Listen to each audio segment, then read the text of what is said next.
नमस्कार, आप देख रहे हैं द हिंद 24 न्यूज और मैं हूं आपके साथ साक्षी। आई नजर डालते हैं आज की बड़ी खबरों की ओर। नंदीग्राम के सहकारी समिति चुनाव को लेकर राजनीति गर्मा गई है। सीपीएम का दावा है कि इस बार तृणमूल और बीजेपी के बीच सेटिंग हो गई है। मामला है नंदीग्राम 1 नंबर ब्लॉक के मनुचक सहकारी समिति का, जहां कुल 12 सीटें हैं। सीपीएम का आरोप है कि तृणमूल और बीजेपी ने आपसी समझौते के तहत 12 में से सभी सीटों पर साझा तौर पर उम्मीदवार खड़े किए हैं। समिति का चुनाव 17 अगस्त को होना था। नामांकन दाखिल करने की प्रक्रिया मंगलवार और बुधवार को रखी गई थी।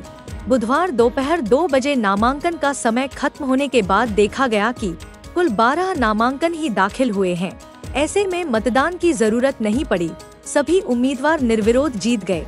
इस पर सीपीएम की नंदीग्राम एरिया कमेटी के सचिव महादेव भूया ने बड़ा आरोप लगाते हुए कहा, बीजेपी और तृणमूल मिलकर चल रही है। बीजेपी समर्थित उम्मीदवारों ने 9 सीटों पर और तृणमूल समर्थित उम्मीदवारों ने 3 सीटों पर नामांकन भरा है। जब हम नामांकन दाखिल करने गए तो दोनों ने मिलकर हमें मारा पीटा और रोक दिया।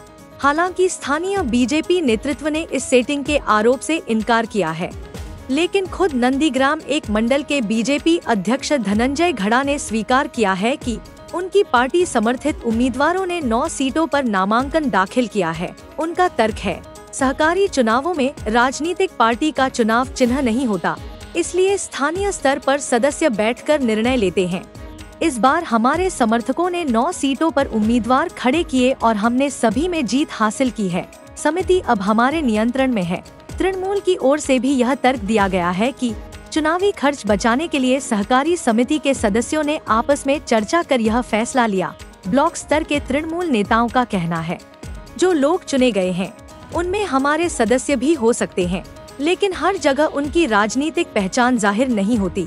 इस पूरे घटनाक्रम ने नंदीग्राम की राजनीति को फिर एक बार चर्चा के केंद्र में ला दिया है।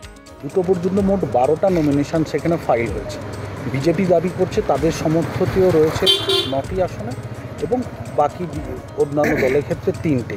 সিপিএম তো তারা দাবি করছে তারা মনোনয়ন দিতেই পারেনি। তাহলে এই যে বাকি 3টে যেটা নমিনেশন করলো, এর মধ্যে কি আপনাদের সমর্থিত এরাই রয়েছে? অ্যাকচুয়ালি বিজেপি কি বলেছে না বলেছে আমি না দেখে তো বলতে পারছি না। তো বিজেপি এটা তো প্রতিনিয়ত গেম খেলেই চলছে, মিথ্যা রাজনীতি করে চলছে। অতএব যেহেতু এটা বিরোধী দলনেতা শুভেন্দু অধিকারীর বিধানসভা, অতএব সেখানে তারা মিথ্যা কথা বলবে, এটা স্বাভাবিক। আমরা ওই কথাকে গুরুত্ব দিচ্ছি না, ভিত্তিহীন মনে করি। এই এর সমবায় সমিতি আপনারা কতগুলো আসনে প্রার্থী দিয়েছেন? মনুচক সমবায় কৃষি উন্নয়ন সমিতি লিমিটেডের নির্বাচন ছিল। এটা তো প্রতীকবিহীন লড়াই। এখানে যারা শেয়ার হোল্ডার মূলত তারাই অংশগ্রহণ করে। ওখানে 12 জন প্রার্থী মোট অংশগ্রহণ করেছে। আমাদের সমর্থিত 9 জন যারা ওখানে মনোনয়ন করেছে, আর বাদবাকি অন্যান্য দলের মিলে 3 জন করেছে। সেই 3 জন কার দলের সদস্য? অন্যান্য সব দলের।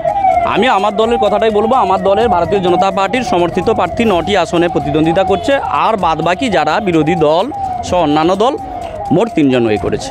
অর্থাৎ এক কথায় মনুচক কৃষি উন্নয়ন সমবায় সমিতি লিমিটেডের বোর্ড ভারতীয় জনতা পার্টির মনোনীত যারা, তারাই গঠন করবে। আগামীকাল 6 তারিখ মনোনয়নপত্র স্ক্রুটিনি হওয়ার পরে তালিকা প্রকাশ হবে। অর্থাৎ আমরা মনুচক সমবায় কৃষি উন্নয়ন সমিতি লিমিটেড 9টি আসনে জয়লাভ করেছি 12টির মধ্যে, আর অন্যান্য সব দল 3টে পেয়েছে। আর সিপিএমের তরফ থেকে একটা অভিযোগ করে বলা হচ্ছে যে এখানে বিজেপির সঙ্গে তৃণমূল সেটিং করে 3টি আসনে তারা প্রার্থী। এই কথা বলছি দাদা, বলছি দাদা কি হয়েছিল? এই মনুচক কৃষি সমবায় উন্নয়ন সমিতির নির্বাচন আছে 17ই আগস্ট। 4 তারিখ এবং 5 তারিখ মানে গতকাল এবং আগামীকাল মনোনয়নের 2 দিনের ডেট, মনোনয়ন তোলা এবং জমা দেওয়া। কালকের আমাদের 7 জন ক্যান্ডিডেট আসছিলেন মনোনয়ন করতে, তাদেরকে বাধা দিয়েছে তৃণমূল বিজেপি একসঙ্গে। তার আগের দিনকার দলীয় অফিসে বসে তৃণমূল বিজেপি সিটিং করে নিয়েছে 9 আর 3 না 12 আসন। আমাদের গতকাল হচ্ছে 5 জন আসছিলেন, আজকের আবার আমরা একই রকমভাবে আমরা এসেছি। কিন্তু আজকের যেটা দেখলাম একই রকমভাবে গতকালে যা ঘটেছে আজকের মারতে মারতে তাদেরকে বের করে দেওয়া হচ্ছে। ওদিক থেকে তৃণমূলে যারা আছে তারা মারতে মারতে সিপিআইএমের যারা ক্যান্ডিডেট আছে তাদেরকে মারতে মারতে বের করে দেওয়া হয়েছে। আমরা চাইছি এই সমবায় নির্বাচন শান্তিপূর্ণভাবে হোক, মানুষের গণতান্ত্রিক অধিকার ফিরিয়ে দেওয়া হোক, সেখানটাতে সবাই ভোট দিক, নির্বাচন হোক। কিন্তু এরা নির্বাচন করতে চাইছে না, নিজেদেরকে দুর্নীতির আগ্রা বানিয়ে নিজেরা হচ্ছে এখানে সমঝোতা করে নিয়েছে, বোঝাপড়া করে নিয়েছে। আমরা একথাই देखते रहिए द हिंद 24 न्यूज।